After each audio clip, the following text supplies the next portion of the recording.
friends. So the first thing you want to do is apply masking fluid for watercolors. I am going to also use a wax stick, but first masking fluid. And the areas I'm applying masking fluid are such as the grass, so more in the foreground. We also have grass or some plants coming from the left side, and then you can pick some spots in the background where we see like the buildings, for example. It may be easier for you to mask those areas instead of like dry brushing later. I suggest using a rough watercolor paper or cold pressed.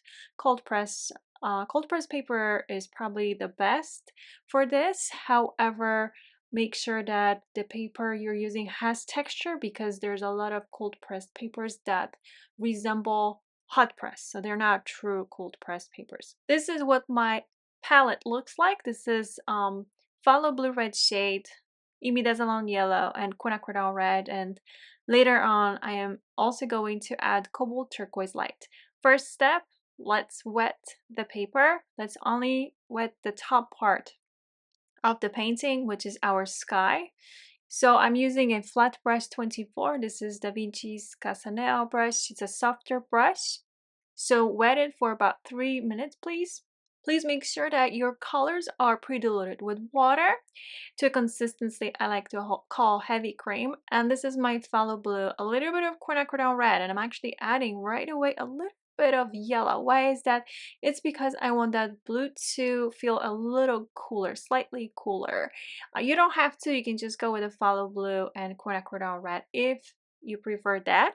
But if you do add a little bit of yellow, just grab tiny bit and feel it out first. Now this is Cobalt Turquoise Light that I'm adding now to that blend. Now please notice how I blend these colors on the palette very gently. What I just did was mostly just diluting my Cobalt Turquoise Light with water, and I already had some of that Follow Blue and Quin Red on my brush. And I'm grabbing more color on my brush, more Follow Blue, more of that Cobalt Turquoise Light.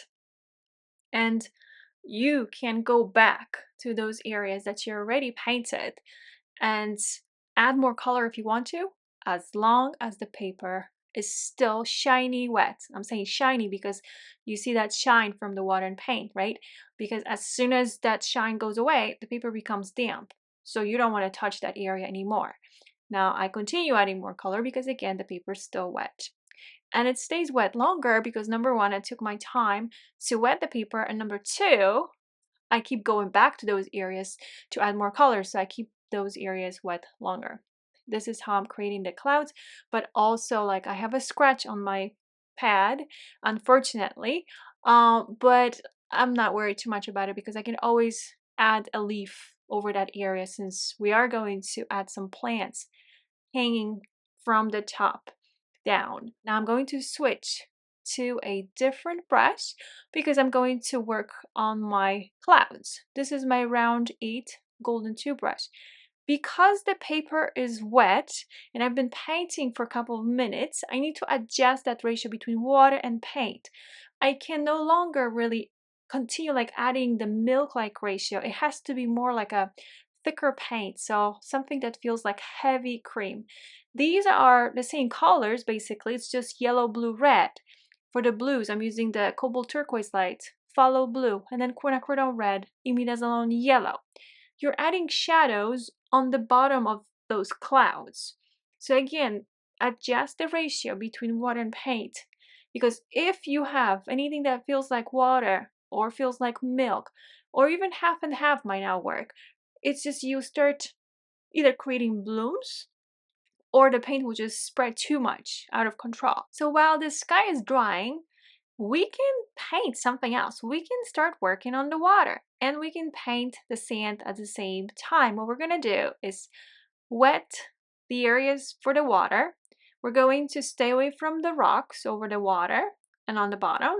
And then we're going to go a little bit like higher above the horizon line where you see the mountains on the left. So this is my raw sienna, some yellow ochre. Let's just stick with the yellow ochre because it's easier to focus basically on one color, but we are adding a little bit of red to change the shade of that yellow. And this is my round 8 golden 2, but now I'm switching to a flat brush size 20, and that's because I want to start painting the water and I want to have more coverage. Okay, these are a little different colors, so I just grabbed some of that cobalt green and cobalt turquoise light as well. If I went with the water to milk light ratio with that cobalt green, cobalt turquoise light, that blue would basically go over the yellow ochre that I just had. So that's why I used heavy cream light ratio between water and paint, plus I want to have a richer area there. Now here, I'm going around the rocks. So at this stage, I actually have a little more water mixed with my paint because I don't want to continue with this heavy cream. That's a little too thick for me, especially that I didn't wet the rocks, and I'm staying away from those rocks in general, but I don't want thick paint around them, if that makes sense. This is my round 8 golden 2. This is sap green, imidazolone yellow, because I'm going to start working on the plants. Might as well, because then part of these plants will just kind of blend with the water and it will just look more natural versus just adding all these plants later, wet on dry over the water. So I wanted to add the plants before the layer with water dries. So that part is also wet on wet. The next stage is to add some ripples over the water. For this, you want to have like a little darker color. That's why I'm grabbing phthalo blue, red shade.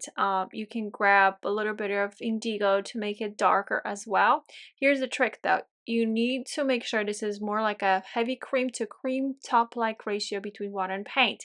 Nothing more diluted than that, because it's very easy, number one, to create a bloom, because that water, it's just, paper's drying and it's drying quickly, and at this stage it's not going to be as wet as it was a couple of minutes ago. And number two, you just don't want those the stroke after those ripples, once you place these colors there, to kind of disperse and spread out, because you want to show there's some kind of like pattern for these ripples. Now next step would be to add some browns, like shades of brown, so burnt sienna, Van Dyke brown, around these rocks. And ideally you want to also add these colors wet on wet, so before the paper feels too dry. So you don't do it wet on dry, you want to do it actually wet on wet, if that makes sense.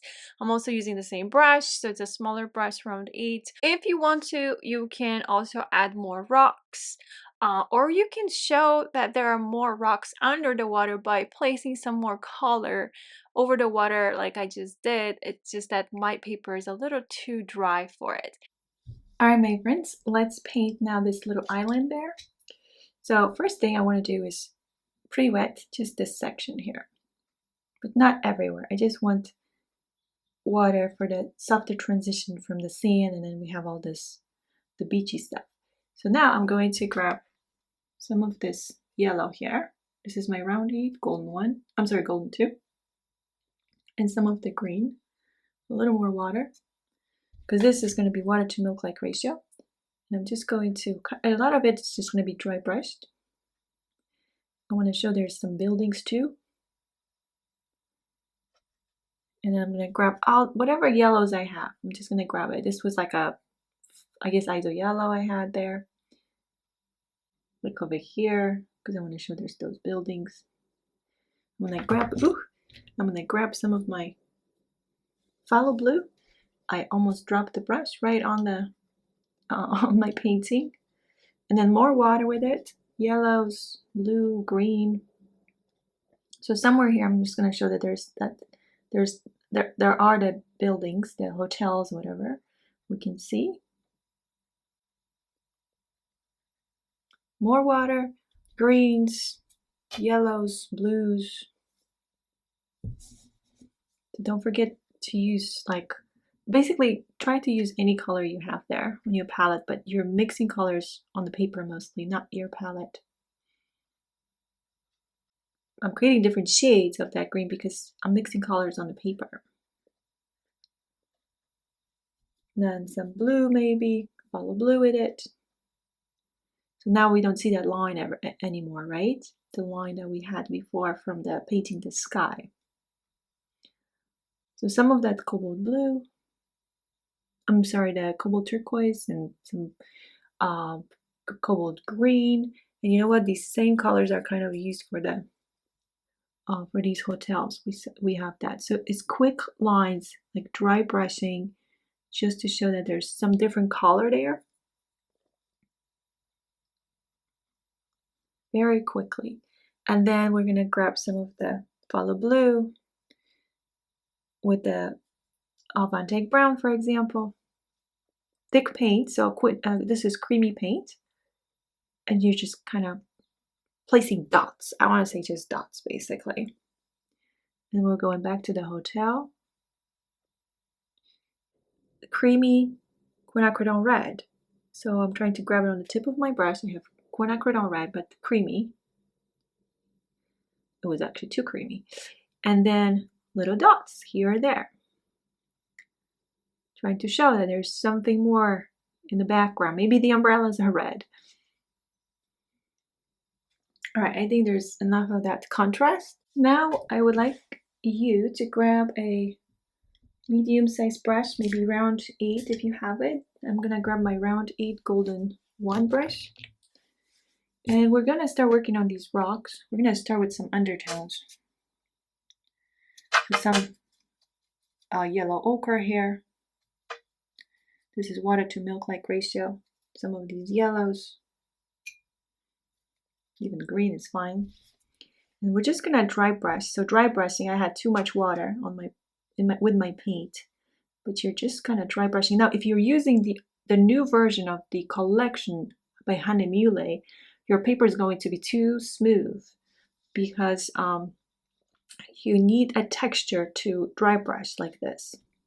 Otherwise, the dry brushing doesn't really work. So a little bit more here. So that's the tricky part about this new paper. It's very smooth, and I find that it works when I paint like smaller elements wet on wet, because then I have enough time. If it's smaller, I have enough time to apply colors wet on wet. But if I'm painting anything larger, then I'm getting into that moment like, okay, my paper is so dry now, like I can't even lift, or not even lift, but I can't add more colors, and the frustration happens. So there's good and bad about it. The good is that everything, the layers dry smooth. But let's keep going here. This is my Van Dyke brown now, and some of this phthalo blue. And I'm gonna add it toward like the bottom, maybe a little too much of the blue. I do want blue, I just don't want it to stand out as much. And then let's look for shadows. Kind of dry brush through as well.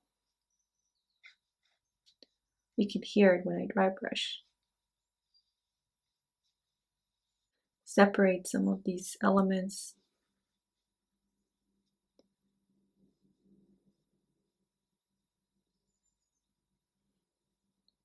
Just kind of wet the areas for the foliage, just kind of lazy way, wet it. Not exactly everywhere.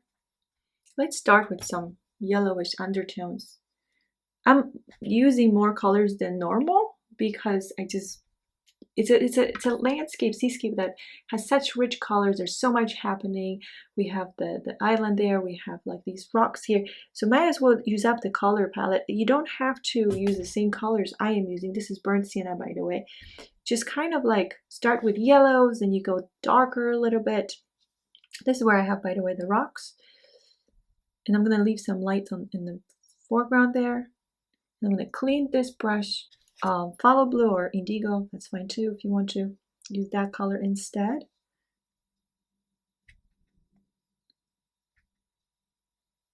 And then we have the grasses that we added earlier at the beginning with this with the part of the water. And then we have all these rocks, right? We do have some shadows. I'm going to grab a little more color here just to add it toward the foliage. And let's dry brush through, I'm sorry. So now I just wiped my brush a little on a towel, so I don't have so much paint on my brush. And then we're gonna add it. So if the light is on the right side, let's try to add it mostly from the left side. More water. And some areas look like have more of that blue. So you can hear as I'm dry brushing. There you go. Separating the rocks this way as well.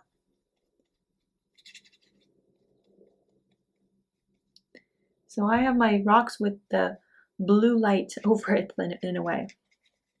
So you actually want some of these blues, the blue tones that we added, to dry. And then we're going to add shadows. So anytime I teach like how to paint something, let's say build a building, doors, windows.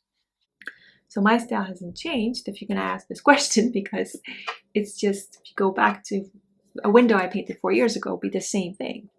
Dry brushing and wet on dry.